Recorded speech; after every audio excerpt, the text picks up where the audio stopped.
ያው አብሮ ከሚሰራው ጋር ተናግሯል ማለት ነው። ሌላው እንግዲህ ገኒ እጅግ በጣም ደንግጣለች። ሉሊት እንግዲህ የቢኒ ማረፍን ከዳጊ እንደሰሙ እንዲሁም ደግሞ ለገኒ ደውላ ነግራት ነበረ ማለት ነው። እና እጅግ በጣም ደንግጣ ራሷን ስታ ወድቃለች። ለጊዜው ምንም አይነት ነገር አታወራም፣ በጣም ስለደነገጠች ማለት ነው። ሉሊት ለወሬ በቃ አንደኛ ነች፣ ቱስ ማለት ትወዳለች።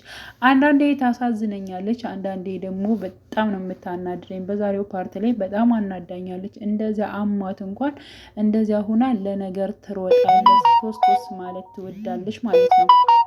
ቤዛም እጅግ በጣም ነበረ የተናደዱት። በቃ አንቺ ነሽ ደውለሽ ለገነት የነገርሻትኝ ብለው ማለት ነው። እጅግ በጣም ተበሳጭተውባታል። እውነት ነው፣ ፂም እሷ እንደነገረቻት በደንብ አውቃለች። በዚያ ላይ ፂ በጣም እያመማት ስለነበረ ወጥቼ መፈለግ አለብኝ ቢንያምን በማለት እንግዲህ ወታ ስፈልግ ነበር እስከዛሬ ባደረገቻቸው ወይም ደግሞ ዝም ብላ ከመሬት ተነስታ አላናግርም ብላ ባኮረፈችባቸው ጊዜ እጅግ በጣም እነሱን ነገሮች እያስታወሰች ስትጸጸት ነበረ።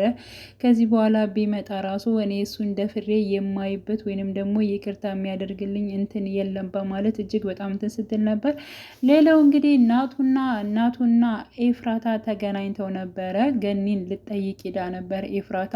ልክ ያው ናቱ መጥቶ ተገናኝተው ነበረ። እጅግ በጣም ያው በሚዋደድ አይነት ሲተያዩ ነበር። ወደ ቤት ተመልሳም አሁን ድረስ እሱም ይወደኛል እኔም እወደዋለሁ ያስታውቃል፣ አንደበቱም ይናገራል በማለት እንግዲህ በደስታ ተሞልታለች ኤፍራታ ማለት ነው። የጠላት መስሏት ነበረ፣ ግን ደግሞ እንደሚወዳት አሁን ድረስ እንደሚያፈቅራት ዛሬ ተረድታለች ማለት ነው።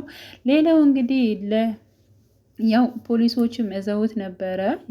ያፌትን ግን ጥያቄ ጠይቀውት እሱ እንዳልሆነ ነግሯቸው እንግዲህ ዛሬም ተፈቷል ማለት ነው። ታታ ያፌትንም በጣም አስጠንቅቀዋለች። ምክንያቱም ቢንያምን አንተ ካለበት ፈልገ ማንጣት ወይንም ደግሞ ወደ ቤት መመለስ አለብህ። እሱን ካልመለሰው ግን እኔ የማታውቃት ኤፍራታ እንደምሆነው እኔ ለቤተሰቦች ሲባል ብዙ ነገሬን ሰጥቻለሁ። ስለዚህ በቤተሰቦቼ እንድመጣ አልፈልግም። ገኒ እናቴ ነሽ፣ ዳጊም ወንድሜ ነው፣ እንዲሁም ደግሞ ቢኒም አጎቴ ነው። አጎቴ ባይሆን እንኳን የናቱ ጓደኛ ነው። ስለዚህ ምንም ነገር እንዲደርስበት በፍጹም አልፈልግም። ስለዚህ መልሰው በአስቸኳይ በማለት እንግዲህ በጣም በሚያስጠነቅቅ ቃል ተናግራለች። ያፌት እኔ ያፌት ነኝ፣ እንዴት ነው ግን እንዴት ለአንድ ሴት እኔ ልታልል እችላለሁ? ለነገሩ እኔ ነኝ ፊት የሰጠዋት በማለት ደግሞ እንግዲህ ብቻውን ሲናገር አይተናል ማለት ነው። ከዚህ በኋላ እንደ በፊቱ አይደለም አሳይሻለሁ በማለት እንግዲህ እሱም እየፎከረ ይገኛል ማለት ነው። ቢኒያም ያው ካለበት በእርግጠኝነት ይወጣል ብዬ አስባለሁ። አቤል እንደዚህ ያደረገው አቤል መሆኑን ሲያቅ ራሱ ያፌት ምን እንደሚያደርገው አስቡት፣ ምን እንደሚደርስበት ማለት ነው። የያፌትን ነገሮች ተገን እያደረገ የሚያደርጋቸው ነገሮች እጅግ በጣም እንደዚህ እንደ ወንድነት እንኳን ፊት ለፊት አይመጣም። ጨለማን ተገን በማድረግ ነው እንጂ ልክ እንዳየነው የያፌት ሰዎችን እንዲሁም ቢኒ እንደዘረራቸው አይተናል ማለት ነው። ከኋላ በመንጣት ነው እንግዲህ አቤል ቢንያምን ሊጎደው የቻለው ማለት ነው። ስለዚህ እንግዲህ እናቱም እያፈላለገው ይገኛል፣ ሰዎችን ቀጥሮ እያፈላለገው ቢንያምን ይገኛል ማለት ነው።